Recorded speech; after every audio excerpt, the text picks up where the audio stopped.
You know, you hear stories about kings who face incredible challenges, but this is on another level. We're talking about a king who endures trials so catastrophic they should have completely wiped him off the map. But this isn't a myth. This is the real story of Herod the Great, a ruler who stared down tragedy, natural disaster, and political ruin and didn't just survive, he came out stronger. So let's dive into this incredible story. It makes you wonder, right? What really happens when a king, a guy who seems to have it all, loses absolutely everything? His family, his armies, his powerful friends. What's even left at that point? Well, for Herod, this wasn't some thought experiment. This was his life.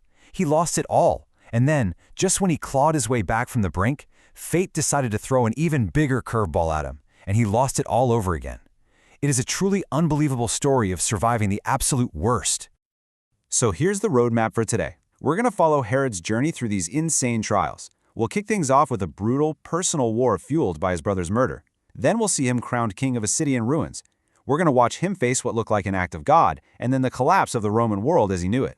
And finally, we'll see how he transformed from this ruthless warlord into one of the greatest builders the ancient world had ever seen. Okay, so our story begins with the first trial, and this one is deeply personal. This isn't about politics or power, not yet anyway. This is about blood, and the kind of rage that comes when it's spilled.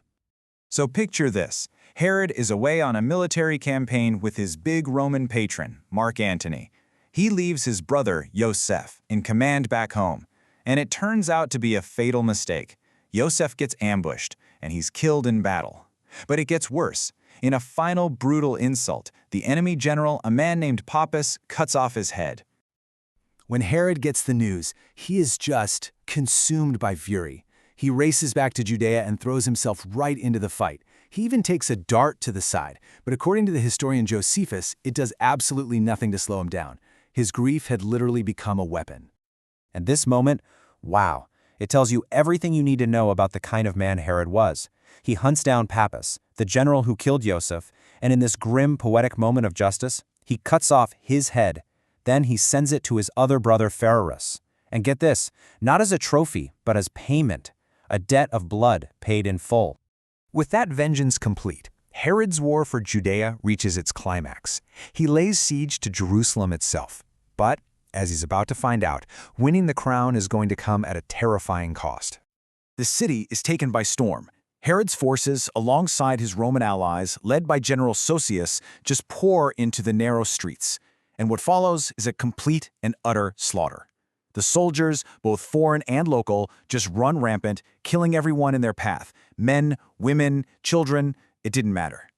And right here, in his moment of victory, Herod realizes it's all about to become completely meaningless. His own Roman allies are so obsessed with plunder that they're about to destroy everything, including the sacred temple. Herod has to literally buy them off, paying them out of his own treasury while shouting that they would leave him king of a desert. So what about his rival, Antigonus, the last king of the Hasmonean dynasty that had ruled Judea for a century? Well, in a final moment of utter humiliation, he surrenders to the Roman general Sosius. But Sosius shows him zero respect. He mocks him, calling him Antigona, a woman's name, before shipping him off to Antony to be executed. The old dynasty was finished. Herod was king. So, Herod has won. He's the king. You'd think the story ends there, right? Nope. Now he faces trials far beyond the control of any army or any man. This next part of the story, it's about surviving fate itself. Just look at this number for a second. 30,000. In the 7th year of Herod's reign, a catastrophic earthquake rocks Judea. Josephus tells us that 30,000 men were killed when their houses collapsed, not to mention countless livestock. It was a disaster of biblical proportions. And as if an act of God wasn't enough, Herod's enemies to the east, the Arabians, see an opportunity. They hear about the devastation and they assume Judea is broken, defenseless, so they invade, turning a natural disaster into a full-blown military crisis. Herod's own army is terrified. They believe the earthquake is a bad omen from God. But this is where his leadership just shines. He gathers his soldiers and gives this incredible speech. He tells them, look, fortune is changeable. It goes from one side to another. Don't be frightened by the quaking of the inanimate earth. He rallies them, they march out, and they absolutely crush the Arabian army. Against all odds, he survived again. But fate was not done with him yet. While Herod was busy fighting in the east, a world-changing event was happening in the west. His patron, his friend, Mark Antony, was about to lose the Roman Civil War. Herod had backed the wrong horse, and now the winner was coming to collect.